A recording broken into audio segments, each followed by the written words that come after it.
I've demonstrated there's no difference between me and everyone else. All it takes is one bad day to reduce the sanest man alive to lunacy. That's how far the world is from where I am. Just one bad day.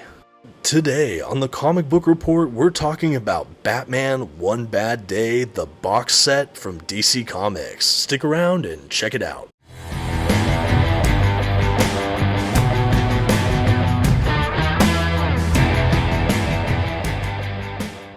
Greetings from Gotham, everyone. My name is Dominic, and today you're tuning in to the Comic Book Report, where we review comic books and graphic novels so you can get an idea of what to read. And today, I've got a big one for you. This is one I've been so eager to review for all of you. It's taken me some time to get through and prepare this whole video, but today I can't wait to talk to you about Batman the One Bad Day box set collection. We have a showcasing of some of Batman's greatest rogues gallery villains on some of their worst days. But before we jump into today's review, I just want to do a quick shout out and thank you to our channel sponsor, OrganicPriceBooks.com. If you're looking to pick up your own comic book collected editions, definitely check out their website. There's a link in this video description, and if you find something you like, you can even use my discount code at checkout, TheComicBookReport, to receive $2 off of your order today. Please note, if you use my affiliate code or link, I will earn a small commission on any sales, but it's a fantastic way to support the channel. Thank you for considering. Now on with the show. First, some quick facts about today's collection. The issues in this box set were written and illustrated by various creators, including Alan Moore, Tom King, Tom Taylor, Joshua Williamson, Mitch Gerads, Giuseppe Camuncoli, Ivan Rice, and many, many more. The comics in this box set were published by DC Comics, in the case of The Killing Joke beginning in 1988, and for the rest of the One Bad Day set beginning in 2022. The box set itself collects Batman One Bad Day, the Riddler, Two-Face, Penguin, Mr. Freeze, Catwoman, Bane, Clayface, and Ra's al Ghul. Also included is a copy of Batman the Killing Joke. And finally, this is a box set that has all standard size hardcover editions, and overall the set comes in total around 800 pages. At this time, I'd like to issue a general spoiler warning. I will be flipping through the contents of this box set and commenting on plot points throughout. You've been advised. Okay, and now we can take our first real look at this giant box set from DC Comics. Of course, we're talking about Batman One Bad Day. And I will admit, this is the first time I've done a proper review for a box set, so I went back and forth debating exactly how I wanted to cover this, so we'll see how it goes. I think first off, I just want to give you a good look at the box itself, then I'll go ahead and take out all of its contents, which is the 9-volume set here, the 8 Batman One Bad Day one-shots rendered in hardcover editions, along with a reproduction of Batman the Killing Joke. I will spread them all out so you can see all the front covers at a glance, and then I'll go ahead and flip them all over so you can get all the back covers at a glance.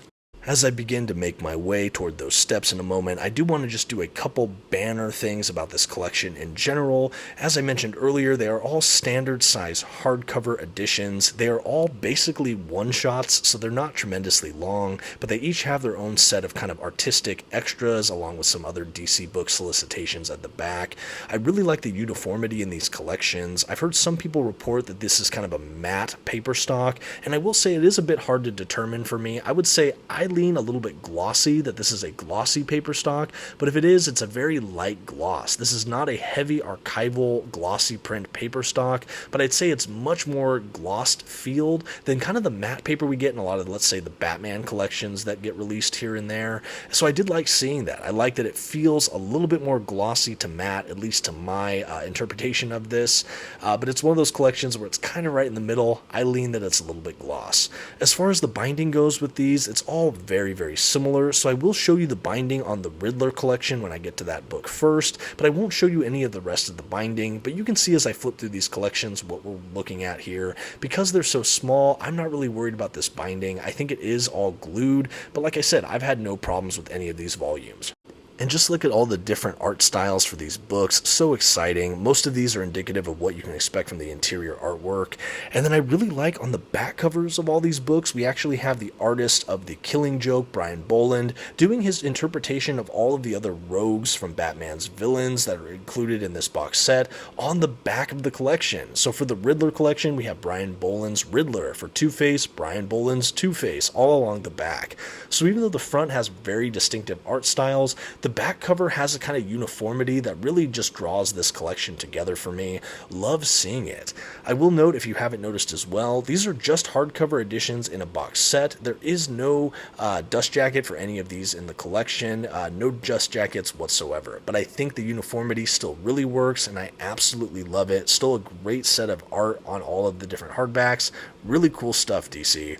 I will say as well, while I'm really excited for all the villains we get in this One Bad Day set, there are some notable absences to me that are kind of baffling. I cannot believe we don't have a Scarecrow, a Poison Ivy, maybe a Hugo Strange, or a Man-Bat, or a Victor Zsasz, or a Professor Pig. There's just so many Batman villains, and I'm shocked at what they left out here. I think at least Scarecrow and Poison Ivy I assumed would be a safe bet for a box set like this, but who knows, maybe there'll be a One Bad Day Part 2. Fingers crossed.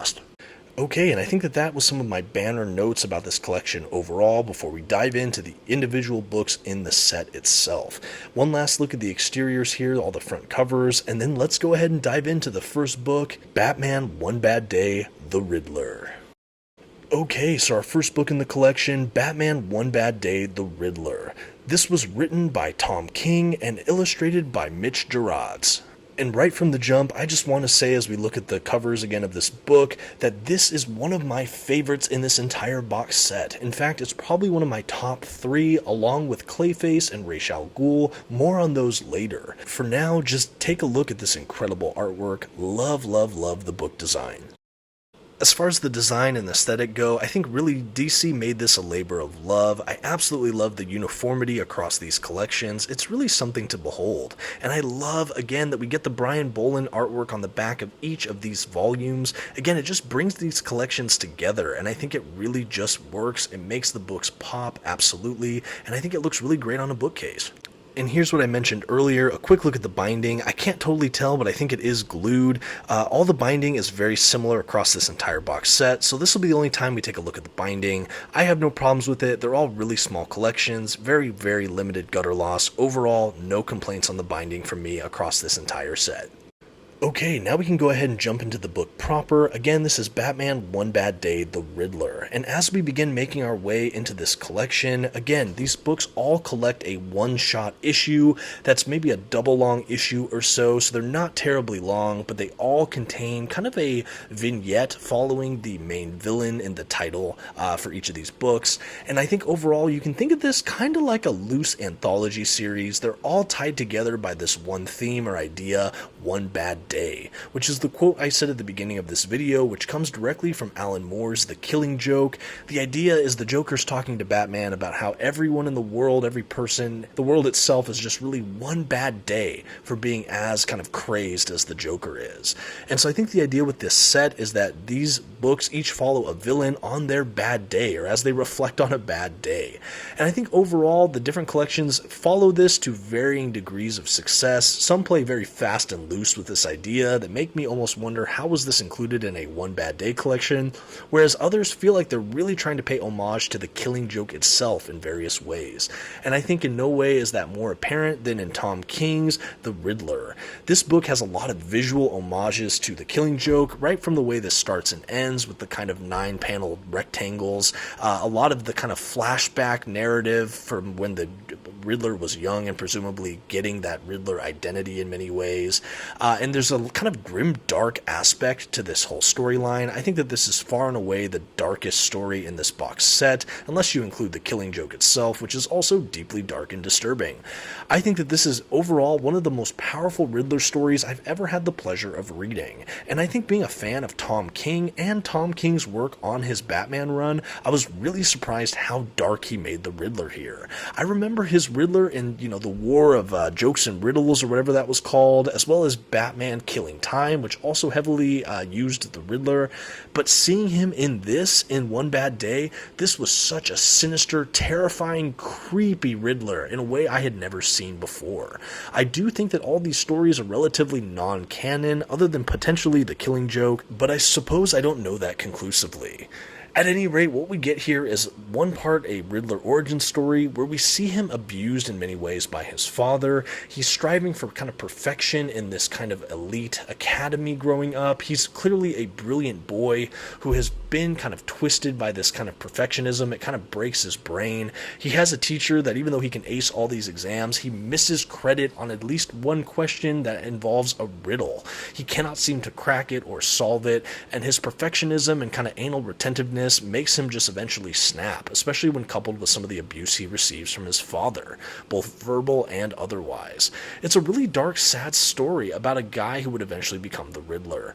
And then in the present day, we basically have a sequence of homicides from the Riddler. We have him just going completely unglued. We get to see his horrible genius at work, and we see a Riddler in ways we've never seen him before. He's not leaving cute riddles and clues everywhere. He's basically just going on a spree and doing whatever he wants. We have Batman trying to hunt him down and stop him. We have him trying to be detective, find his clues, to finding where the Riddler is and what he's doing. His spree ultimately, in many ways, has ties to his own personal life as you make your way through. We find that the Riddler may have killed, in fact he did kill his biological mother in this book, and we have him just going on this spree. This whole book leads to a final confrontation between Batman and the Riddler at really the site the Riddler was born, which is this basketball court. That whole scene is really a stunning conclusion to this work, and we have one of the most intense exchanges I've ever seen Batman have. Ultimately, the Riddler says, I've basically been fighting you with training wheels this entire time. I've been orchestrating how I've wanted all of this to go, but I'm not playing anymore. And if you get in my way, I will murder random people or people close to you, and I will have no hesitation to do it. And honestly, it's really, really radical, and it really upends the kind of most of the Batman mythos in my mind, because it makes me feel like Batman's playing with junior varsity and the Riddler's on a whole nother level, playing on the A-team, playing with varsity, and the implications of this just really blew me away. This is such a fantastic book, and I think the art from Gerard's is really something that elevates this material. I think it fits it perfectly, and while there are a lot of homages to the Killing Joke as far as the kind of squared paneled layouts in the beginning and end of this volume, along with just kind of the flashback sequences, the visual style is also wholly unique to this storytelling, and I think with King and Gerard's together, we have this kind of unified effect for the storytelling, and it's just very, very powerful. Easily one of the best in the set, in my opinion, and a story I will never forget. After the story itself, we have some of the bonus features included in each and every one of these collections. Most of the time, it's kind of a variant cover art gallery, of course, character design gallery, or a black and white art gallery. We have some solicitation of other DC books, but it's really a nice inclusion in this box set to have a little bit of extras in each book, especially since the content themselves are relatively just a small part in a small book. To pad it out a little bit, well, it goes a long way for a collector like me. I love seeing it. I wanted to showcase it a little bit.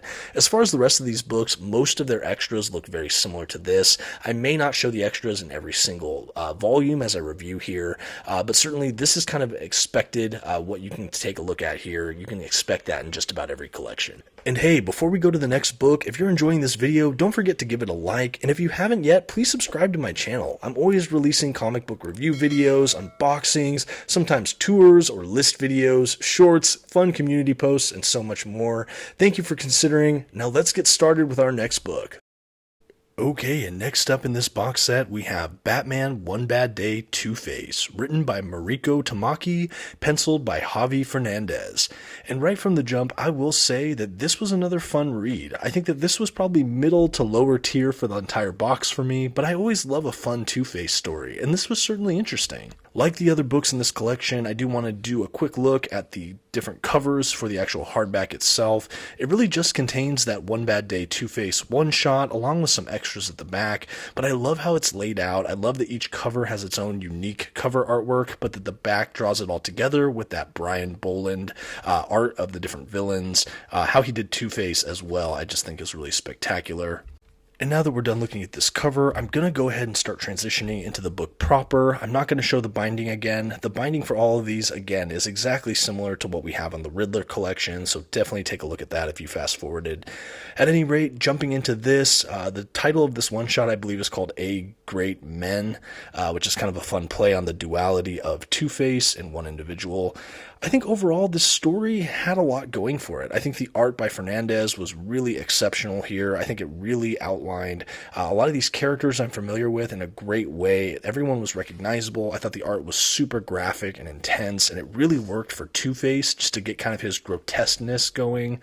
I think my issue was more with the plotline itself. Essentially, the setup is that Two-Face is trying to make amends or trying to make things right, and his father's having like a big birthday, retirement kind of huge party, but there's been a murder threat against his life, and instead of canceling the party, Two-Face is just scrambling to get more security. So he loops in Batman and of course the Bat family via Batman to kind of help assist to make sure no one gets murdered, namely his father. And a lot of the Bat family is kind of suspicious, especially Spoiler. She's really like, this is a bad idea. But nonetheless, the party goes on, and the whole time I'm kind of just thinking, it's obviously going to be Two-Face, right? Two-Face is the one that obviously is doing this. And sure enough, spoiler alert, it is. Two-Face is the one that ends up trying to kill his own father, and he kind of does in a around kind of way. But the party and how they illustrate all of that, I think is really great. It feels very immersive and lived in. I love that. I love seeing the different Bat family members. We get a good handful between Spoiler and Cassandra Cain Batgirl. I really like seeing that, and a few others, of course. But overall, there wasn't really a huge standout for me. I didn't think the twist was too unexpected. It felt a little bit formulaic for me. I think the only thing I did enjoy was kind of the legacy and seeing what Two-Face, kind of his environment he was raised in via his dad and kind of how he rebelled against that. And I love the artwork. I think the artwork was just exceptional. I love all the characters they included. But overall, the story itself just kind of fell flat for me. It was one bad day. We get to see Two-Face really breaking bad here. But other than that, it wasn't as jaw-dropping. I think the Riddler was definitely more evocative and interesting and definitely felt closer to the idea of the Killing Joke. This one was a little bit more fast and loose, and it was really just a one-off Two-Face story. But like I said, still not without its good points. I think I just hoped for a bit more with this villain. And I should say, I think the dialogue and the actual writing itself was all good. It's really the plot line that I had the most issue with. But as you can see, the art itself is just spellbinding. I really like it. I love how he depicts both the Dark Knight, Batman of course, and Two-Face. I think that those are really the primary characters here, and I definitely love the way that Fernandez kind of set them up. I will say, I know Tamaki has been involved with Detective Comics. I haven't read any of the rest of her Detective Comics stuff, but I will say after reading this, even though I didn't love the story, I'm definitely interested in her run on Detective Comics because I thought the writing itself was very strong. I just didn't click with this story, and maybe it will resonate with more people than myself. The kind of father-son issues, I just really couldn't identify with it myself, and I had a hard time grappling with it. I think also just because, I feel like everyone should have known that Two-Face was the one doing this, but it feels like it kind of eluded most people other than Spoiler. As far as how he enacts the plot, I think is really interesting. We have a bunch of balloons filled with poisonous gas, and we have the Bat team kind of scrambling so that the whole party doesn't presumably get murdered. I really liked that setup. I thought that was all really good. And then Two-Face himself does something to basically permanently disfigure his father in the same way he's disfigured. And rather than live like that, his father decides to take his own life. So he does kind of succeed in his plan to end his father, but basically causing him to end his own life. So really dark. And, I did like that he tried to create in his father the kind of two-faced look, especially because he's depicted as someone who cares so much about appearances and putting on airs, and we see Two-Face trying to humble and bring him back down. And so I think that really worked well. I guess, I'm commending so many things about what we actually saw in this one shot, but I think my issue is we should have suspected more that it was Two-Face. Like, I think that more should have been done to prevent Two-Face from even having access to this situation. And I think that that's the part that's a little unbelievable for me. But everything else actually was pretty solid. I still think that this is still a middle to lower tier in this whole box set. And that's not because this story is horrible. It's just because I think that the other ones are quite a bit better for the most part. But like I said, the art is hard to beat. I really, really enjoy it. And I think that this is a really great addition to the collection. I do, like I say, I am biased. I do enjoy a good Two-Face story. So I don't know if I'm overly critical or overly accepting, but this is just kind of right down the middle for me. And here we go. I'm actually flipping through kind of the climax of this collection as I speak, so you can kind of see what I've been referencing for most of this. Again, this artwork is just absolutely outstanding. I think that alone, the art definitely elevates this story for me. I'm definitely interested in more from Javi Fernandez. I'm not really familiar with that illustrator. If you have recommendations of any of his work, definitely shout them out in the comments, because like you said, I really like this style, and I think it fits the characters we have here. I will say overall, too, I think one thing that kind of threw me off was that the tone of this actual book here, it felt, I think, a little bit too lighthearted for the subject matter. Obviously, it gets pretty dark, especially near the end, but I think that party atmosphere, I didn't really feel the kind of sinisterness I probably should have. It felt like, oh, this is a great party and something bad's going to happen. But not like, oh, I'm just like on eggshells and tense. And I think that working with the tension a bit more could have punched up this plot line even more. But again, it's hard for me to be too critical because I still think it was a fun ride. And in a box set, when you get all of these different stories, it's definitely nice to have a good Two-Face one in here. And at the back of the book, as I've said with some of the other ones, we have some bonus features here. We start, of course, with an incredible variant cover art gallery before we transition to kind of a black and white production image kind of little set here. I really like the variant covers we get. I think we get a lot of the different creators showing up to just pay homage and do their own cover. I love that we also get included a Brian Boland variant cover in each of these books, which not only you'll see on the back of the book, but you'll see in these art galleries as well. Really always a fan of the different variant covers. I think having collections that include those at the back, especially, are just a ton of fun, a great way to end the collection. So I think if you're getting the whole box, this is definitely still worth reading and fun. If you're a fan of Two-Face, you'll probably enjoy this story as well. If you're looking to cherry pick the best of these One Bad Day collections to buy individually, I might recommend sitting this one out. It's good, but there's just better stories in this box. So let's go ahead and start off the next one. Okay, next on our list here we have Batman One Bad Day Penguin, written by John Ridley with art from Giuseppe Camuncoli. And right from the jump, love the cover art from this collection. I think Camuncoli is an incredible artist. I think that his style is a little bit more polished, so if you don't like that style, it might not be totally for you, but I really enjoy it. I think we have like heavier outlined characters. Everything feels very, very well constructed for the character models and environments, and I feel whenever I'm reading his stuff that I'm pretty well immersed in the environments he's presenting. I think the visual style is definitely recognizable when you've seen Camuncoli's work. My favorite of his right now is Undiscovered Country over at Image Comics, written by Scott Snyder and Charles Soule with Camuncoli on pencils. I've reviewed a couple of those trade paperback volumes on this channel, and I'm a big advocate for them, and so seeing his name attached to this book, I was already pretty excited to check it out. John Ridley, I believe, has done some other Batman work. I have not actually read anything from Ridley that I'm aware of, so if you have recommendations, let me know. Going into this collection itself, I will say I'm not a huge Penguin fan, but I am when it's done right. And I think that overall, this is a really good story, but I still put it right in the middle of quality for this box set, mostly because I don't know how it fits with One Bad Day. To me, this feels like a very huge departure from kind of the Killing Joke model, and I think in some ways that's a good thing. I like that some of these creators are taking more liberties and kind of playing faster and looser with that theme. It lends a lot more diversity in this box set. You don't feel like you just get a bunch of Killing Joke clones, but it's nice to see a couple that go a little bit more near to it, like the Riddler story. Instead, we have the Penguin in a time where he's down and out on his luck. We know that sometime in the recent past, he's been kind of usurped from his empire of crime at Gotham, and one of his right-hand mans, this kind of umbrella man, takes over and kicks him out, and he's kind of poor, destitute, and without any kind of power. And so this One Bad Day is him basically trying to reclaim his throne as a crime kingpin in Gotham City. We also, at the same time, have Gotham's crime numbers going way higher. Batman and the police are struggling to figure out how to get everything in balance.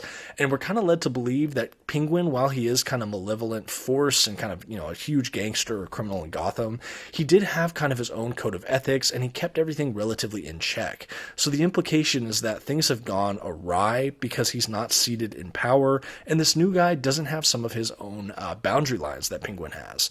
So this whole time you're kind of rooting for Penguin to kind of help the check and balance within Gotham City. You're also we paint this character in a really sympathetic light. And so we have him kind of, again, down on his luck, having one of those bad days, and we have him trying to climb back to the top of his empire by getting kind of a ragtag crew together, pulling his resources, and trying to get back on top, and ultimately take back his position from the one that stole it from him. I think overall this is a really spectacular setup for a good Penguin story, and it really borrows from fiction genres you may not anticipate.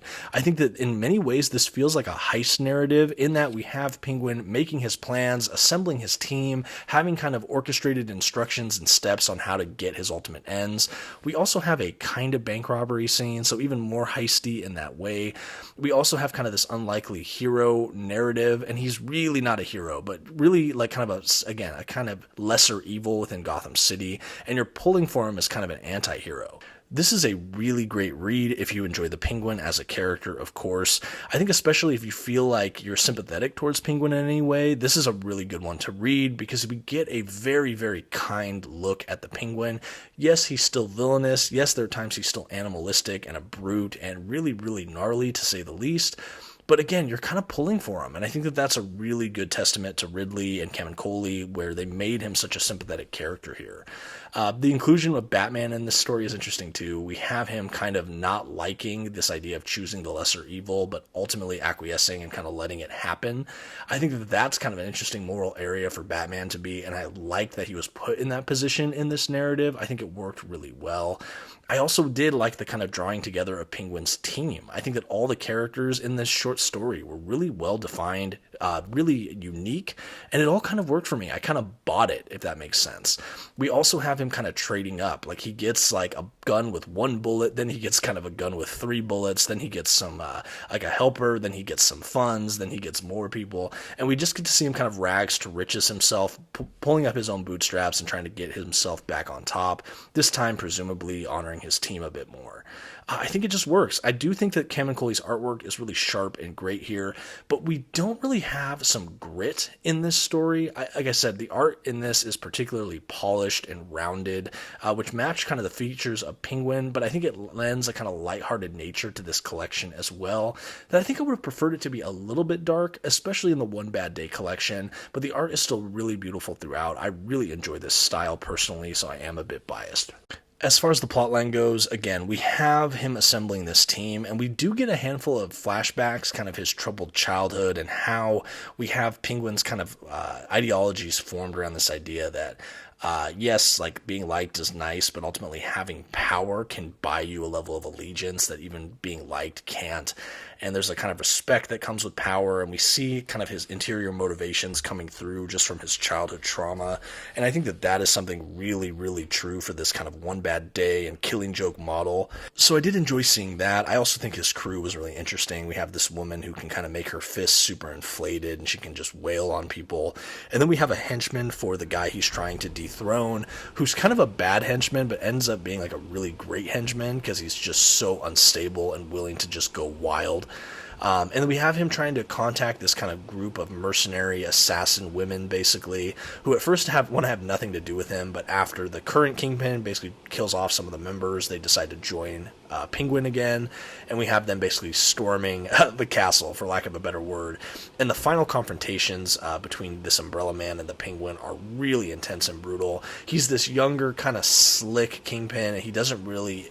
he just really underestimates the Penguin, especially having beaten him before. and we have the Penguin willing to go to like unbelievable lengths to take his power back, including just going full like animalistic biting parts of his like neck and face. So it gets really brutal, and even with this polished artwork, to see those kind of depictions of violence are really, really shocking, and I do think it leads to a really worthwhile conclusion. Like I said, the inclusion of Batman in this to kind of give you an idea, Batman and the police department, to give you an idea of where crime is in Gotham and kind of the stress he's under, and just generally how that leads to a set of choices and compromises in many ways from Batman. I think it just paints our hero in a really notable light here, kind of allowing Penguin to exist and have his shot back at his empire, rather than taking out him and trying to take out Umbrella Man, kind of like letting them do it, and then when Penguin's on top, trying to like, do his battles again. It was just a really interesting take, and I did like that wrinkle a lot. I think that I do put this Penguin book probably above the Two-Face book, but again, I think it will come down with these collections to if you enjoy the creators or enjoy this character. I don't think that this is like the top pick in this box set for me, but it's probably right around in the middle. Some great extras again at the back, and that is the Penguin story.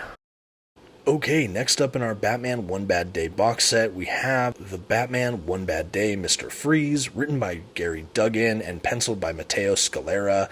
I will say the covers are a little bit too glary for my film here, unfortunately, but I'll try to give a better look of that image later on, if I can, maybe in the cover art gallery.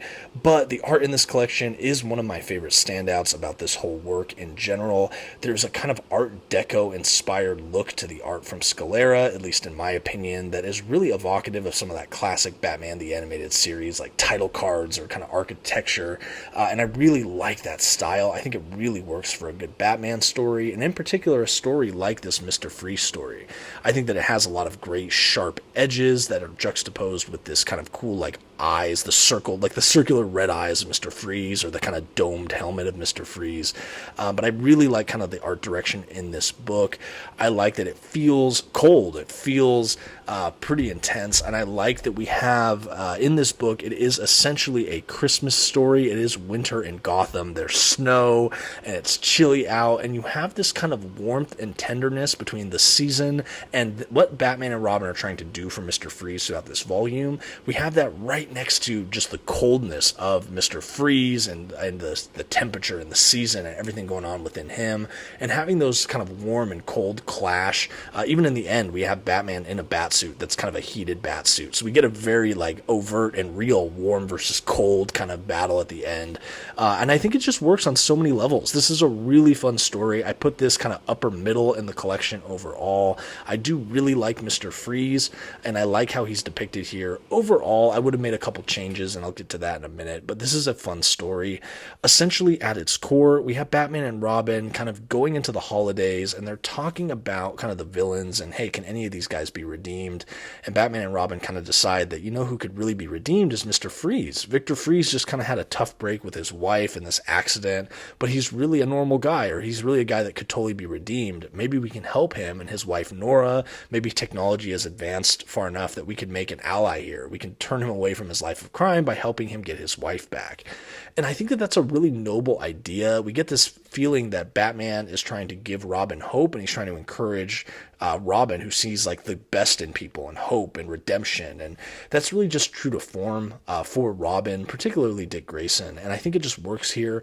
I always like kind of the inherent tragedy of the character of Mr. Freeze, this guy who lost not only his warmth and his kind of sense of self, but really his wife to this kind of frozen cryogenic accident.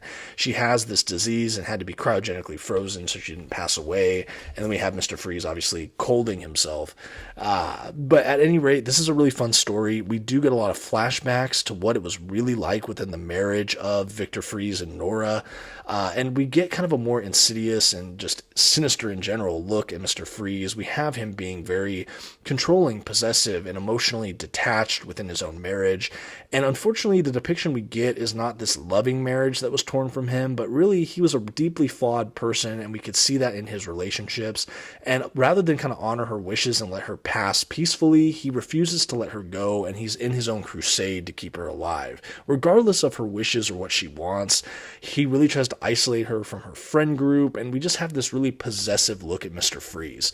And I think that this is more in line with the villain side of his character, and we definitely have a really good sense of flashback in this. but I think it takes away some of the heart of that tragedy, because I almost rather he's like a really noble guy that was twisted by this accident, rather than he was already kind of like a controlling jerk who just had that magnified by the accident that turned him into Mr. Freeze. I bring all that up because it really does rob me of more sympathy for Victor Freeze, but we do have that revealed kind of more gradually throughout the narrative, so I guess that does work in its way. And I do feel like nuances of the Killing Joke with how they frame kind of the flashbacks and how that informs who the villain is today. And I think that this is a good way to pay homage to Killing Joke, but still feel decidedly its own, to still feel like a complete Mr. Freeze story, and going for something totally different. I think that this really understood the assignment, for lack of a better phrase, of this One Bad Day box, where it's pretty good paying homage and kind of keeping that central theme and idea of One Bad Day and kind of villain origin, while also doing its own thing. It's not trying to be a clone of The Killing Joke. It really is a Mr. Freeze story, and it's a Christmas story, and it has a lot of hope and interesting playfulness to it. The art absolutely elevates this collection. I could say that with almost every entry in this box set. I'm really impressed by the creators involved, and I think overall I really do have a sense of the world and these characters. Like I said, I would maybe play Victor Freeze, Mr. Freeze, a little bit more sympathetically, but I certainly don't disagree too hard in the choices they made here, and I think having the use of flashback convey kind of the depravity of this character and the kind of controlling nature of his character really did help the payoff and ultimate climax and resolution of the book itself. I think for me, overall, this is a fun collection. I like the resolution. We have basically everyone, Batman and Robin, coming to blows with Mr. Freeze. We have Batman in that heated suit, and ultimately they stop Victor Freeze, but he's kind of in a place of like joy by the end of this. Nora is still preserved in ice, and it's kind of a weird ending. We have like Mr. Freeze feeling like he's somehow on top of things. We have Batman and Robin sharing a nice kind of Christmas fireside. So ultimately you land the plane and you finish this story feeling relatively heartwarmed, and I think that that is really an interesting place for a collection like this. I think overall it works, it feels well deserved, and you get a really tremendous story arc in this book, beginning, middle, and end. I really am impressed by the pacing of this book, between everything going on in the present day and flashbacks. I never felt rushed. I feel like nothing was shoehorned in, and we had a really good, just kind of short anthology kind of story for this character. I like that they made him sympathetic, but not too much. I think that that's a really good line to be at for a villain in many ways. I just see Mr. Freeze as more, even more sympathetic personally, but I do think it was still really well done.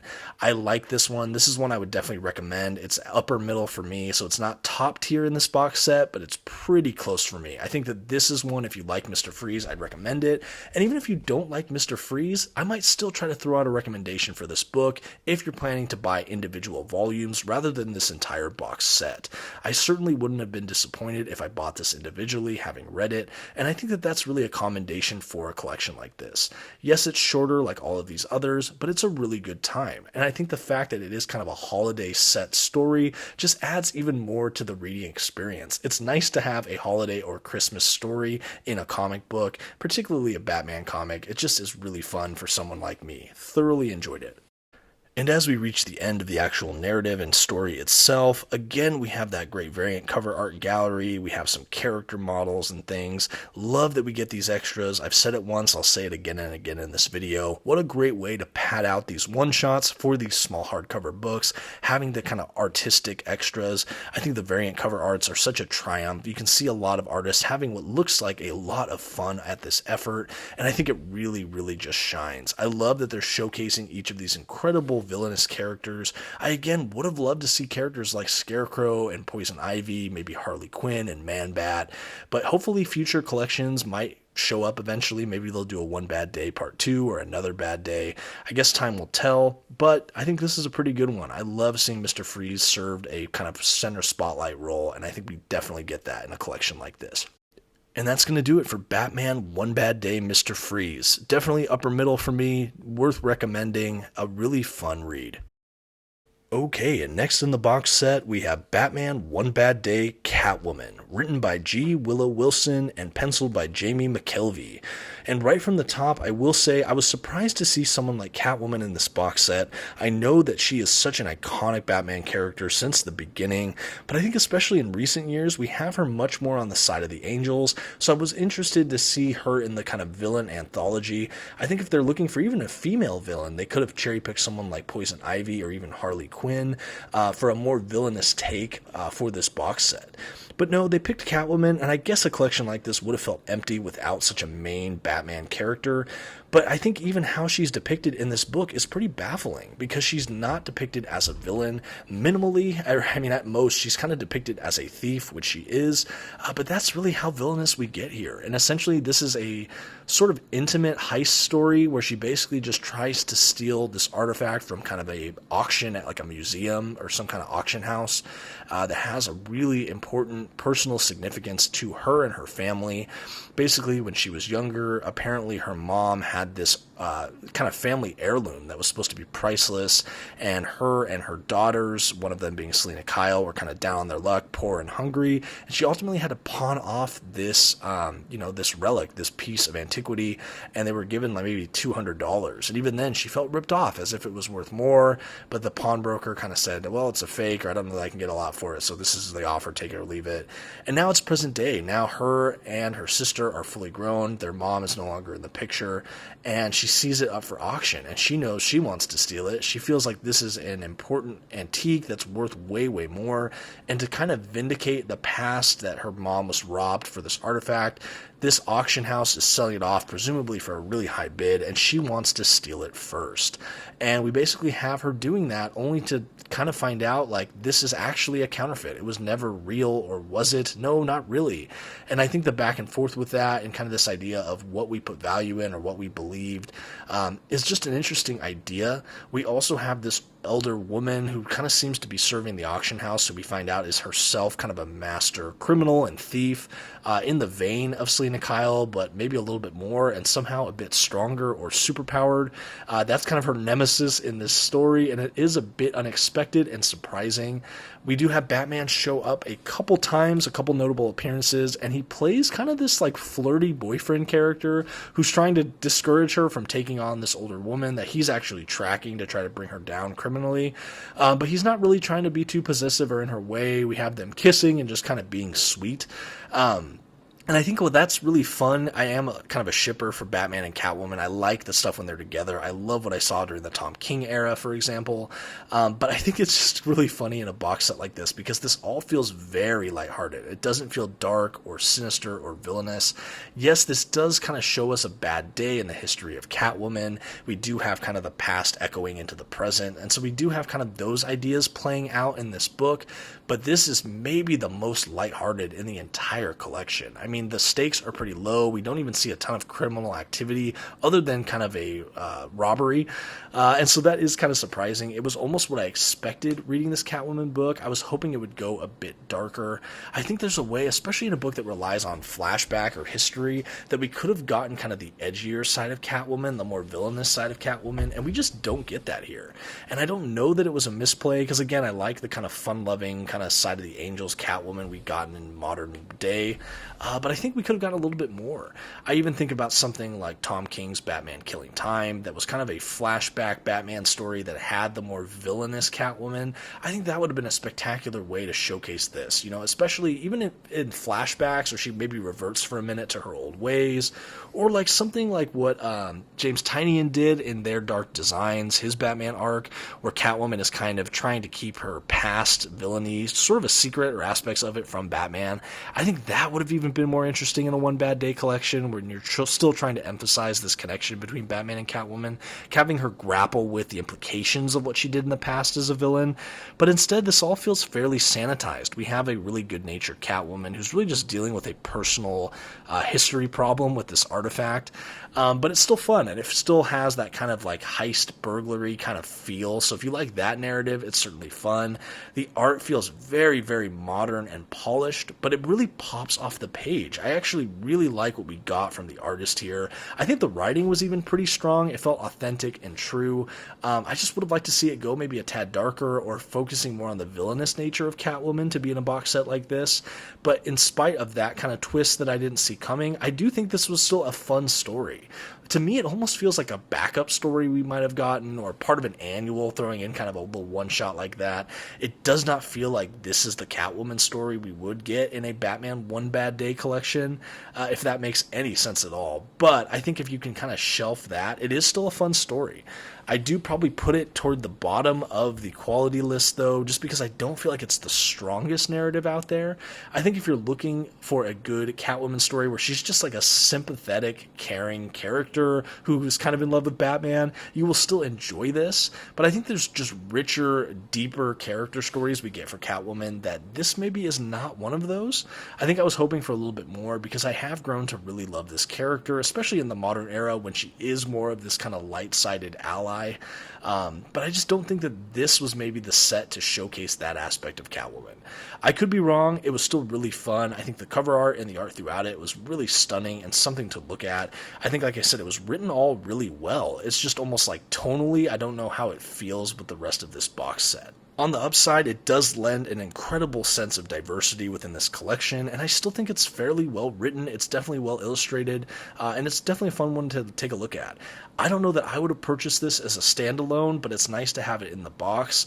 I think if you were to do it standalone, again, like I've said before, maybe you like these creators, or you just really like Catwoman or the Batman-Catwoman dynamic. There are some fun interactions here and some good flashbacks into the history of Catwoman that might be worthwhile for a solo pickup. Otherwise, I am just happy to have it in the big box and I didn't have to buy it individually. Yeah, and even as I'm flipping through, we're reaching the end of the actual story itself. We even have kind of a resolution moment with her and her sister over the phone where they kind of agree to meet up. And so it is a really happy ending. It leaves me with a ton of questions as to who that old lady was, and are they ever going to pay that off? Should I already know who this character is? And who is Selena Kyle's sister? I don't know a ton about that either. So I'm left kind of a little baffled by the end of this, but it does feel really lighthearted and a happy ending for all intents and purposes. So again, just interesting in the mix here, but a fun collection. I love the extras at the back, some great covers and just some bonus artwork like the rest of these sets. Nothing too innovative or groundbreaking as far as the extras. It's all pretty standard what we've been getting, but I have liked that, and I like seeing the black and white renditions of a lot of the artwork. I think it looks really stylish and cool at the end of the book, and overall I'm happy to see these one-offs in hardcovers. Even if they're small, it is fun to have little collections like this. It feels like you're reading a kind of anthology series. Very fun. Yeah, I love the breadth of these black and white kind of spread pages. Really, really great artwork here, you guys. I'm not familiar with either of these creators. If you have any recommendations, let me know. Otherwise, that's Batman One Bad Day Catwoman. Okay, moving right along in this box set, now we have Batman One Bad Day Bane, written by Joshua Williamson with art from Howard Porter.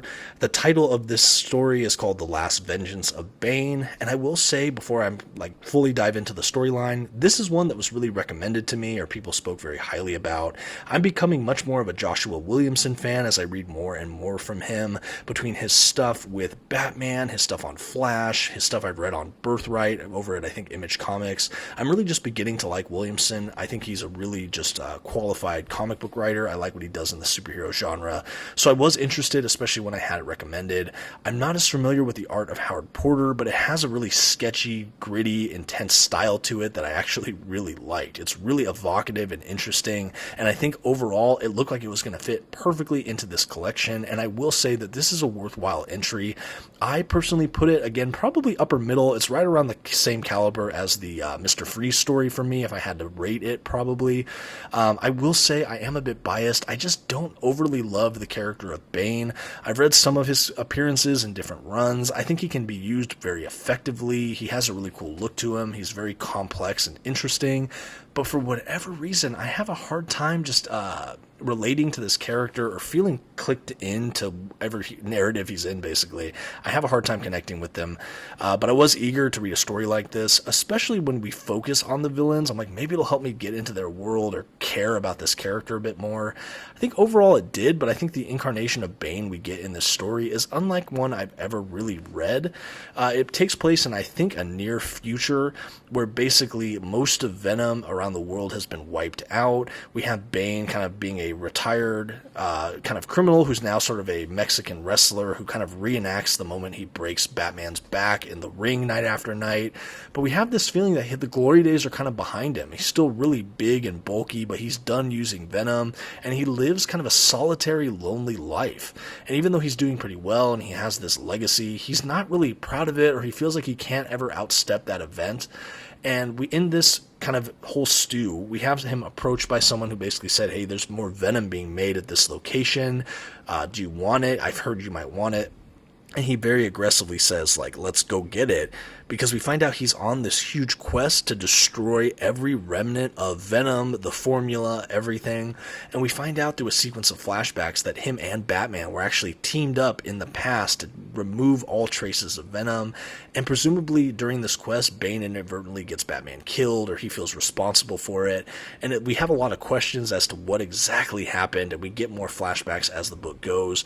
But we have this kind of travel narrative and this kind of quest where, again, he's just trying to find if there is a trace of Venom still in existence and how can he stop it. And we have a very sympathetic look at Bane. We see a really kind of misunderstood and very kind of deep character who's been pigeonholed into like a lot of these kind of brutish ideas about him, or this thing he did to Batman so long ago. But we see more noble aspects of his character. We have him wanting to kind of quit this drug that completely dismantled his life and ruined so many others.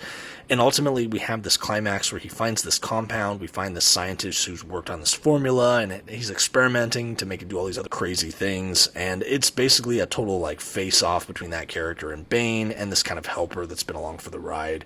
And ultimately he does kind of win the day, and we have Bane kind of turning over a new leaf to try to have a fuller life where he can kind of leave the past behind, leave the legacy behind, and still feel like he's imparting something good with his life, his legacy, and what he leaves behind. So we do have a much more sympathetic depiction of Bane here. I think that he's much more of a virtuous, likable character here, and it's possible these kind of incarnations of Bane do exist in fiction that I maybe just haven't read them. I definitely see him more as just a straight up villain, and so to have him as more of a repentant once villain who's trying to do right and trying to leave the world better than he got and trying to find more purpose in his life and kind of step out of his own shadow, I did like that. It made him feel a lot more complex as a character, and I was really kind of rooting for him. The world feels kind of gritty and darker. I think the artwork really serves the storytelling here. It's just really, really interesting. It's really sharp and dynamic and experimental in some ways. I think the future we have depicted just doesn't feel super safe, and I liked that. The flashbacks were interesting. I think this version of Batman we get, especially in the flashbacks, is very, very interesting.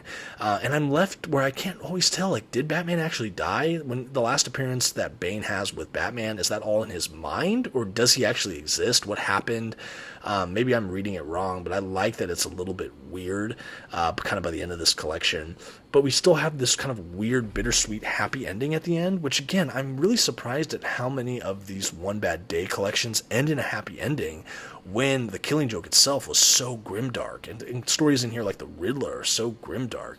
But we have a lot of like levity at the end of this story. This really, again, feels like a redemption story for Bane, more than a One Bad Day story in my mind. But unlike some of the other ones, I do think it still works. I think that this is a tremendous addition to the collection. Like I said, it's probably an upper middle portion of the box set for me. I felt maybe most surprised by this book in many ways. It was definitely such a departure of what I expected for this creator, for this character, and for the journey we would get in this one shot. And I think for me, it's showing me the true, like, again, range of a collection like Batman One Bad Day. To have all of these industry greats kind of going fast and loose with their own idea on these characters and what this kind of idea of One Bad Day could mean. And it's just fun. I think, again, I'm happy we don't have a ton of clones of the Killing Joke, but it is just fascinating to see what some of these creators have done with this idea or concept, because this one feels very different from anything else in this box. And I think it's better for that. I do think that it made me more interested in what Howard Porter is bringing to the table. I'm not familiar with this artist, but it's definitely an interesting style that I think worked for Bane. and worked for this kind of dirty dystopian existence. But yeah, this was an interesting one. I see why a lot of people enjoyed it. I see why it was recommended to me. I think if you're looking for kind of just a solid story in here that maybe doesn't feel super Batman-y, this is a really good book to pick up. If you like Bane, definitely check it out. If you're on the fence about all of this, but maybe you like Joshua Williamson or you're enjoying the art style as I flip through, I would recommend this as a solo pickup for the collection. Even if you don't get the whole box, I think this is still one to get for just being a truly interesting story. And as we continue to flip through, we're reaching the end of the story itself I've been describing, and we have Bane kind of packing up, getting ready to leave his old life behind, ultimately ending with him kind of driving away.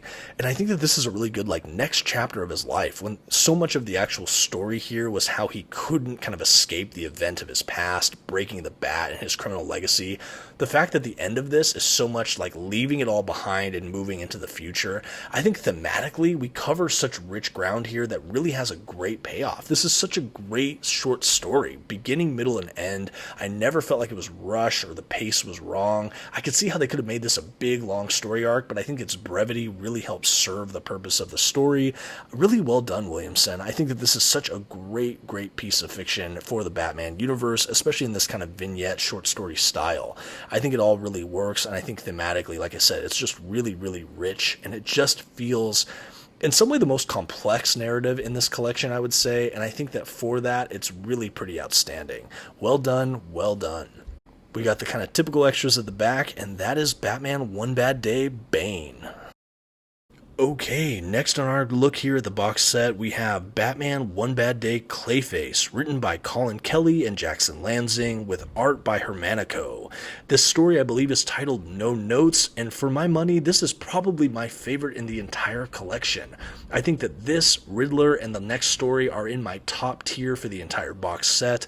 Right from the top, I recommend picking this up, whether you get the whole box, the one-shot, or this hardcover itself. This was just really spectacular. I'm becoming a big fan of these co-writers, Colin Kelly and Jackson Lansing. If you've seen my review of Batman Beyond Neo Year, I really like what the two of them did for that story, and I actually had the opportunity to meet them at my local comic shop. Seemed like really cool guys, and I was really, really happy to see their names when I was going through this box set.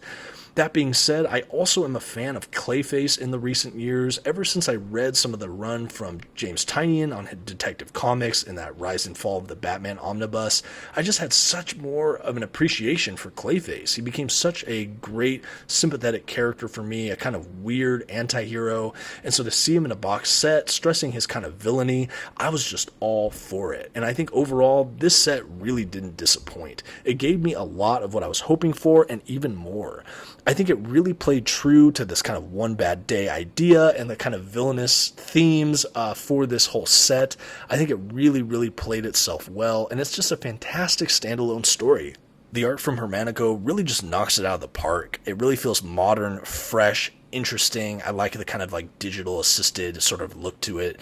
It all just really plays really, really well. I think that the character models are really well defined, unique, interesting, and kind of polished in their way. There is kind of a cool realism to a lot of the look of the art.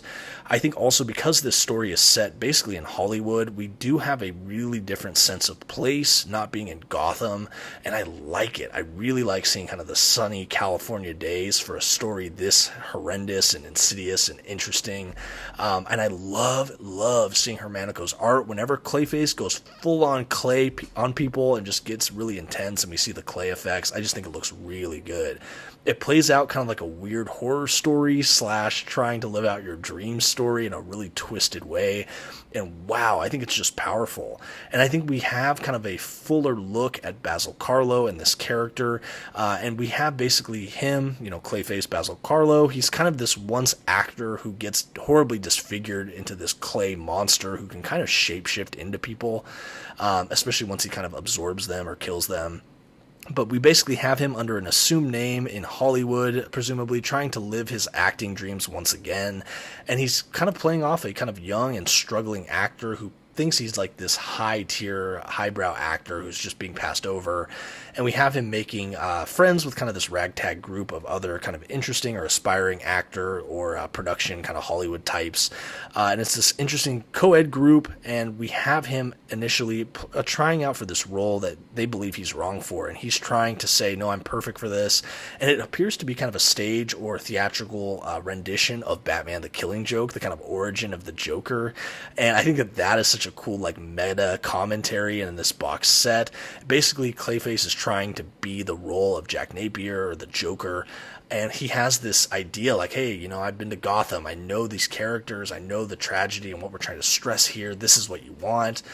And the guys are like, no, he's a comedian, this needs to be lighter, this needs to be likable, and you're just missing the mark. But we have his friend, who's more of a kind of aspiring actor, not really even a true actor, getting the role right in front of him. And of course, instead of being a supportive friend to this boy, Basil Karlo kind of eats him and assumes his identity as Clayface. And then he takes the role in the face of his once friend, only to have the director say, what happened to the guy at the audition? This is horrible. This is not what I've asked. And slowly but surely, he basically just starts to consume more of the production staff, the cast, the director, and basically anyone who disagrees with him until there's basically no one left. And he just keeps going higher up the chain until I believe he devours like the entire like movie studio director or executive. And then he decides to throw this big Hollywood party, and he invites some of his other remaining kind of little young friends. He kind of goes back to his initial identity, and he fluctuates between that and the host. And we have him throwing this big Hollywood party, kind of network event, trying to get picked up and trying to advance his career. One of the notable guests that shows up at this party, unbeknownst to Clayface at first, is Bruce Wayne, which of course makes him sweat and kind of lose composure.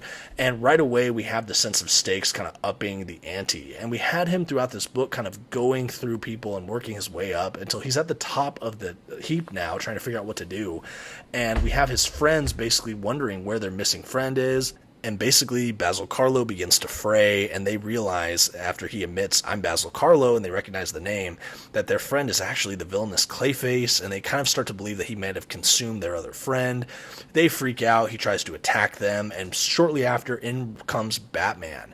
And we have this epic, climactic kind of face-off between Batman and Clayface, where Clayface is sympathetic towards Batman, saying like, oh, please, like, or playing to his sympathies, rather, saying, please, like, you don't understand, and he basically says, like, 9 people are dead, that's all that matters. And I love that kind of intensity from Batman. It feels so true to form. And I think in that scene, we have this idea that we have the kind of whole history between Basil Karlo, Clayface, and Batman. So it makes me think it's maybe after that kind of Tynion era where he had been more of an ally, but now he's kind of back off the wagon and he's kind of murdering people, and Batman has to take him down. And I really like that. I think that Clayface, he was a little sympathetic here, but we still got his monstrous side and his ego kind of taking over.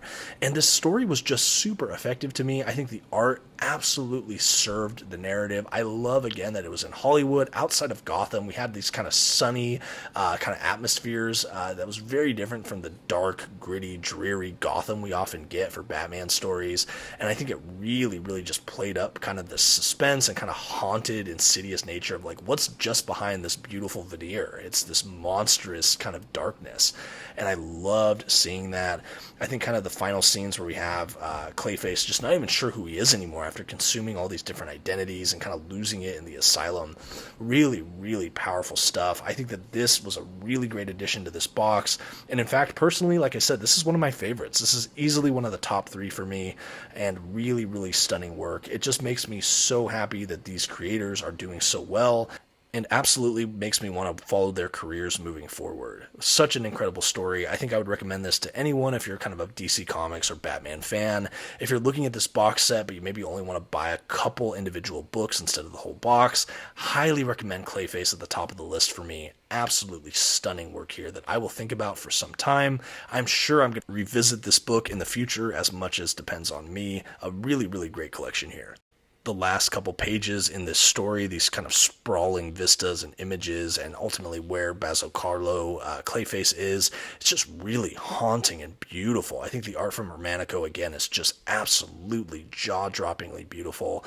Really blown away by this story. I think it's such an effective work here, and I love the art. I'm completely spellbound by it and really, really just dig it. And once we make our way after the narrative and the collection itself, the story, we have that variant cover art gallery, which for Clayface is a ton of fun. We have a bunch of different artists kind of taking their shot at this incredible villain. And then we, of course, have kind of the black and white gallery, kind of different production images. Really great to round out the collection. There is a variant cover in here that looks like kind of an old school movie poster marquee for kind of like the black and white Hollywood monster movies. And I love that kind of homage look. It also feels like it would absolutely fit in kind of a title card for the Batman animated series. Just really beautiful cover art there. And overall, just a fantastic collection. Again, this is one of my absolute favorites in the entire box set. Cannot talk about it enough. There's a chance I might review some of these books individually on this channel. Let me know if you'd like to see just basically videos focusing on each individual collection a little bit more. But if I did, this is definitely one I would pick out. And that was Batman One Bad Day Clayface.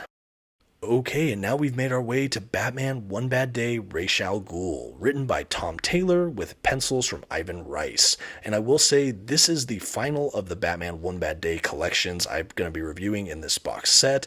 After this, we'll take a look at that Batman Killing Joke volume that they had included in this box, but this is the last of the actual One Bad Day one-shots from this recent run. And honestly, it really goes out on top for me. This Ra's al Ghul one-shot is easily one of my top 3 favorites in this collection. I think my top 3 are the One Bad Day Riddler, Clayface, and this one, the Ra's al Ghul one-shot.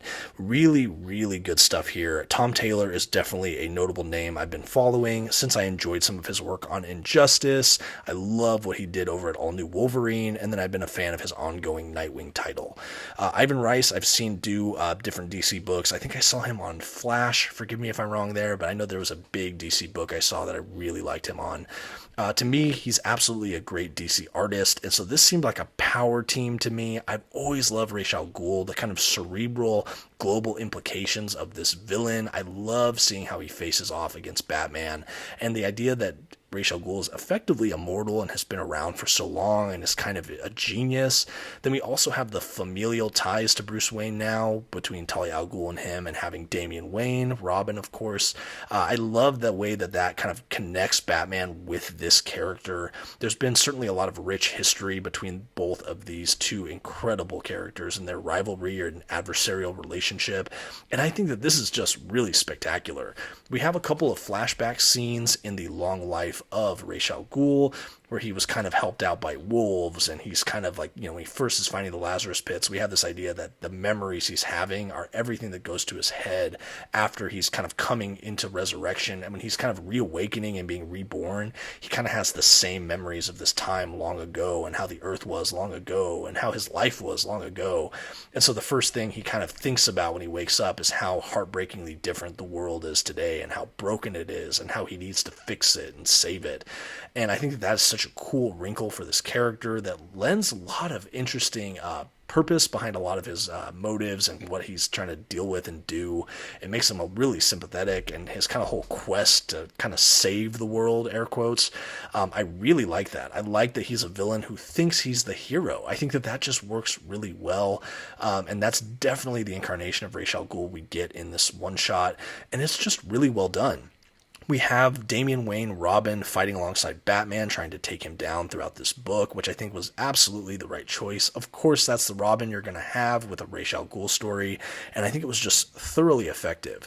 We have basically Ra's trying to take down these basically like kind of Forbes 500 leading industrialists, captains of industry, CEOs, who basically have these kind of these companies that have kind of global impact or footprint, who maybe are on the side of, they're going to destroy the planet, and they're not going to be culturally sensitive to climate, resources, the future, people. And Ra's al Ghul basically has this list, and he wants to take them all down because these companies also have heirs or next in lines that are much more open to some of his causes that he believes are going to kind of prolong the earth and everything to make everything more sustainable and good. And so in Ra's al Ghul's math, it's like, I'll take down these kind of power-hungry, air quotes, bad guys so that the kind of inheritors of these company will better suit my vision and my goals. And he's even had kind of different levels of infiltration into these kind of heirs or successors for these companies. So he knows, hey, if I take down these people, it'll go into the right hands and they'll play to what I want. And I really like that. And of course, he's really manipulative and kind of just a genius. And so a lot of the ways these people are getting taken out, they look like natural causes or freak accidents. And we have kind of the early one being this boating yachting accident in the middle of the ocean, where it looks like, he makes it look like basically this whole ship capsized and sunk underground, everyone drowned. But Batman expects foul play because he's starting to see a pattern with some of these big companies after these many months. So he investigates with Robin and finds that there's actually chlorine samples within one of the victims' lungs, which makes me think, oh no, he was assassinated, like thrown in a pool, and then the whole thing went underwater. So he believes there's someone pulling the strings, which ultimately leads him to the door of Ra's al Ghul. And we have Damian kind of not playing the middle, definitely playing for the side of Batman, but trying to kind of dissuade his grandfather from doing what he feels like must be done. We have Batman and Ra's come into conflict, and ultimately we have Ra's al Ghul basically kill Batman, slit his throat in front of Damian, and we have Batman dying in Damian's arms saying, hey, don't get revenge, that's how you honor me, and like, you know, the mantle's yours now, take the cowl. And from there we basically have Damian in the bat cowl, super upset but not killing Ra's, and it's just such a heartbreaking couple images. It's so effective and great, and I was blown away because I'm like, I don't know the canon nature of these stories, so I'm like, this up right away, I was treating it as non-canon, so I'm like, dude, they just killed Batman. That was really metal. Holy crap. We have Damian ascending into Batman, but we did ultimately have, toward the end of this book, we had basically Batman coming back to life in a Lazarus pit and holding Damian and basically filling in that he brought him back to life through the Lazarus pit, but time has passed and Ra's has actually already killed off all of these industry bigwigs. We have Ra's al Ghul kind of biting it. At one point, I think he like falls off a cliff or jumps or something. And when he reawakens at the end, it's some more time has passed and he wakes up to a world that appears to be much more beautiful and basically what he wanted. And so we have kind of the ends justifying the means in Ra's al Ghul's eyes. And I thought that that was a really heavy, gnarly, happy ending for this story where you really have these lines of what is good and bad. Like ultimately, Ra's al Ghul was very utilitarian of like the ends justified the means for the most people. I will kill these few people for the sake of saving the world. And we ultimately have him succeeding. He succeeds in doing that with virtually no drawbacks on his end, it looks like. And I think that that is a really metal way to do a story like this, to have this kind of villainous box set, this One Bad Day. Again, this played a little bit fast and loose with that theme of One Bad Day, but I like that it's this idea that Ra's is trying to create a whole new day, a whole new era for the world, and he's trying to save the world. And I think that this was just such a powerful story. And again, did not feel rushed. It felt really well paced. The art from Rice was absolutely gorgeous. Some of my favorite art in the entire collection. A really good polished DC look, some gritty line work. Everything just really, really popped for me. I think that this is such a creepy, powerful villain. And the fact that he succeeds at the end, it just made the ending that much more hard-hitting. I do think that the kind of fake out that Batman was dead really got me. It really worked. It had the full impact of, I think, what Tom Taylor probably hoped it would have. And I just think this collection is an absolute standout. It's already maybe one of my favorite Ra's al Ghul stories, and I've read a lot of fantastic ones in the history of this character. Without a doubt, whether you buy this box set, the one-shot, or you want the hardcover itself, absolutely read this story. I would highly recommend it as one of the absolute best within this collection, and it left me speechless quite a few times. I know it's one I plan to read over and over again. Okay, and that brings us to the end of this collection. We obviously have the variant cover art gallery along with some great production images like all of the other collections. I think for me, because I love this story so much and I love the artwork from Rice, I love seeing the bonus features on this one in particular. I think it's just absolutely stunning. A really fantastic story, one I will remember and I hope to read. Again, I think this is top tier with Clayface and Riddler for me of the best of One Bad Day, if I had to say it like that. Really, really great. And to have this at the back of the collection for how I read them, really, really happy how this kind of landed the plane for me. Really left a great taste in my mouth for this whole collection as a whole, and I think that this was just a stunning piece of work. I really like it. Tom Taylor just hits it out of the park for me. His record is almost flawless with the stuff I've read from him. And really, that is Batman One Bad Day, Ra's al Ghul. Okay, and finally in the box set for today, we have the re-release of Batman the Killing Joke by Alan Moore, Brian Boland, and the colorist John Higgins. Why this is exciting for a lot of people, just to talk about this for a moment, is that John Higgins was the original coloring for The Killing Joke, but recently in a lot of the deluxe editions and collections they've released in recent years, Brian Boland's coloring has accompanied the art in this collection, and it's quite different from what we get from John Higgins. So this edition is really cool. We have a little bit of a foreword from Higgins himself, along with a couple different extras and things at the back, of course. I really liked this inclusion. This story has always been kind of disturbing but interesting, and definitely an iconic landmark piece of fiction in the Batman universe, but I had never seen Higgins' actual coloring all the way through. I had never read that version. I had only read the deluxe edition that had the more modern, realistic coloring, where all the flesh tones and everything seemed more normalized. The Higgins version is like a kaleidoscopic, psychedelic nightmare. And I say that in a good way for a story like this, but it completely changes up the entire feel and just everything for this story for me, honestly.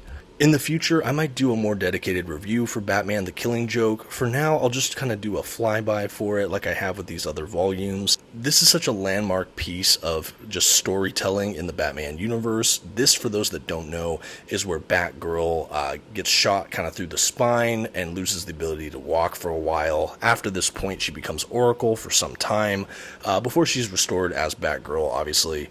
But really, just a really fantastic story here. We have the Joker, who we find has escaped Arkham Asylum, and he is going to his own lengths to try to drive Commissioner Gordon insane, to kind of prove his point that basically everyone is just one bad day away from being someone like him, and the whole world, in fact, is just one bad day away. So he wants to just completely destroy Commissioner Gordon, just body, mind, and soul as much as he can. You know, we have him shooting Batgirl, doing really perverse things to her, with her, and then taking Commissioner Gordon captive and subjecting him to just a nightmare of kind of torture in this horrible kind of abandoned amusement park he decides to buy. Meanwhile, we have Batman trying to follow up, find the Joker, stop him, get vengeance for what's happened to Barbara Gordon, and to save Jim Gordon, of course. In the midst of all of that, we also have a Joker origin story. We don't know that it's the definitive, but we have the Jack Napier struggling comedian with his wife, who ultimately becomes the Joker after a chemical accident at the Ace chemical plant. And so we have all of these iconic images. We have him donning that kind of red hood that we see. Just a really, really fantastic story here. This is, again, a really historical Batman work. Alan Moore, as the writer, of course, lends a very, very kind of sinister tone to this whole storyline. I think thematically there's so much more going on here. I do feel like the One Bad Day stories, while really fun, it does not feel as like psychologically layered as this piece does. I think the closest we get in the One Bad Day box other than this is probably the Riddler story. But yeah, this is just a really profound work. I don't always love this just because I find it to be a bit too dark or disturbing for my own tastes, but I have to admit it is still a really well-written story. And for me, in this collection, again, one of the big highlights is the coloring. And I will do a bit of a comparison between this and the deluxe edition that a lot of readers like myself had really only had as their only exposure, not having read the original format for this work.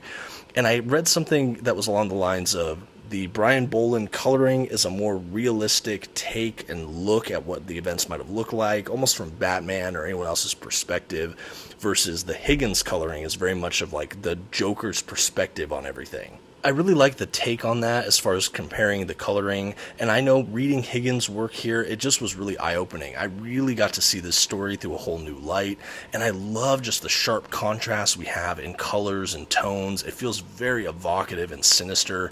It's like you turned up the saturation filter like to the extreme. We have a lot of primary colors, and just the flashbacks and the present-day stuff, especially once we get to the carnival, just really haunting and garish and in your face. And again, it just lends something totally different to the storytelling. And I think even knowing that the coloring was quite a bit different for this collection, I really didn't appreciate the impact that would have on the storytelling until I sat back and read this edition.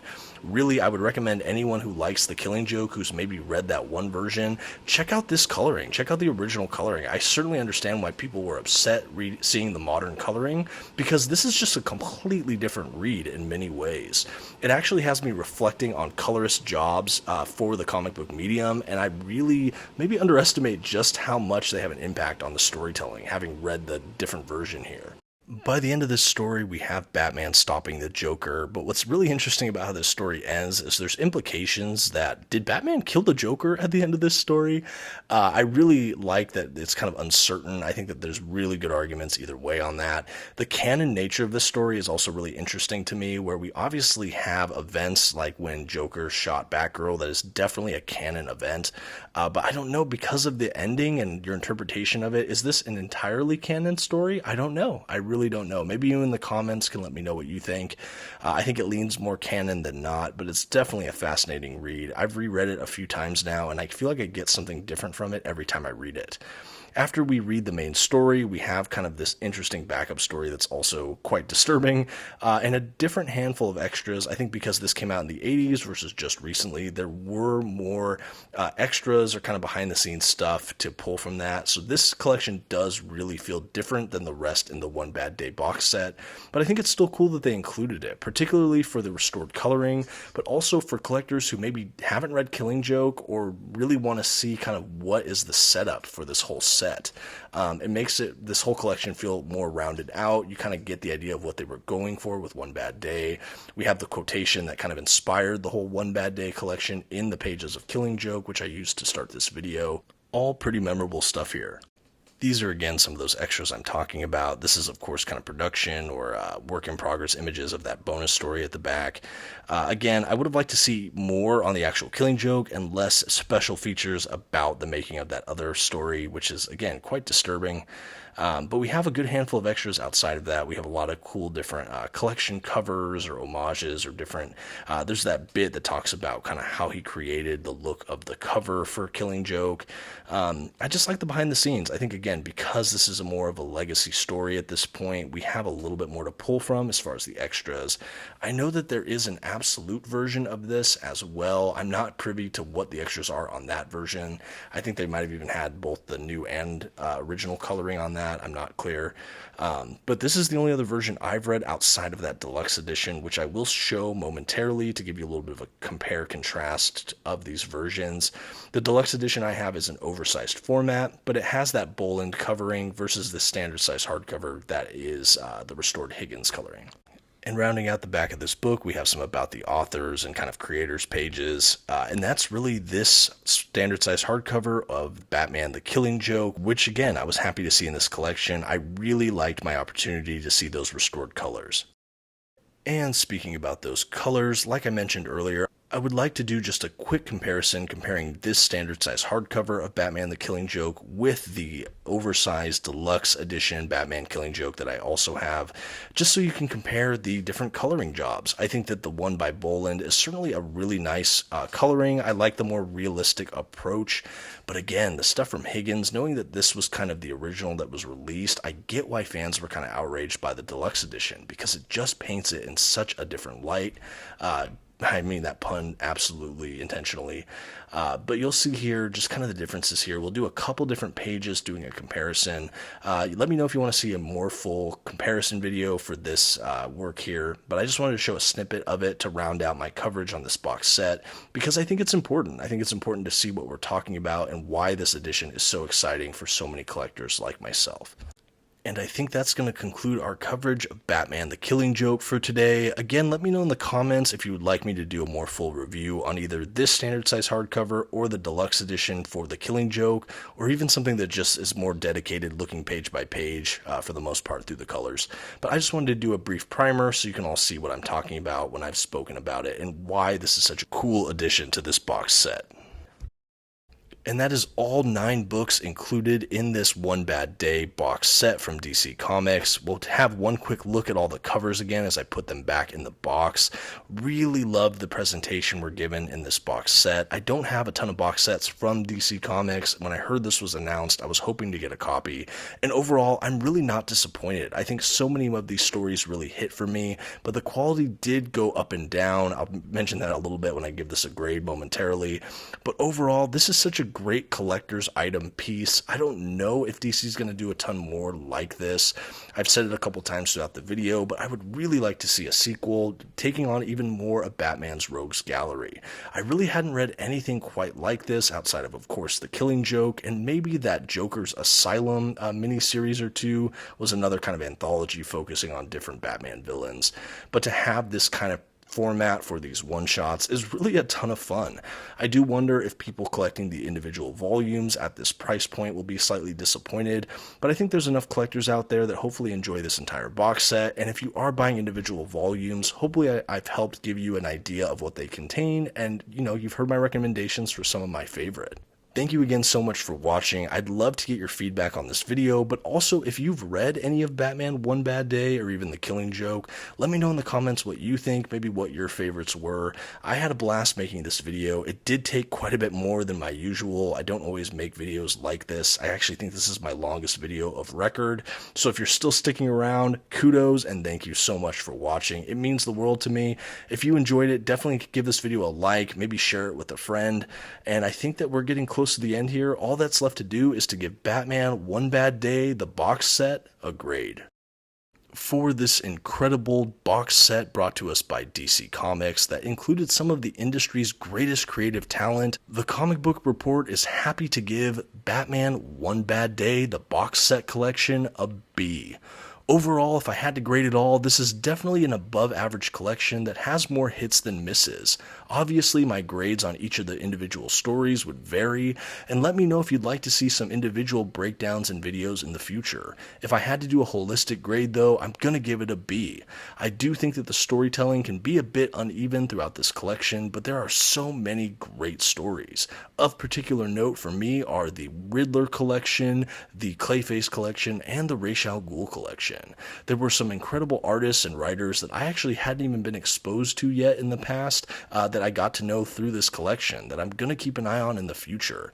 This has a lot to love for Batman fans like myself, and if you like that restored coloring for the Batman The Killing Joke, this is probably a must get. A very fun ride. But let me know what you think in the comments, and until next time, this has been the Comic Book Report. Again, don't forget to leave a like and a comment, and please share this video if you enjoyed it. Until next time, have a good one.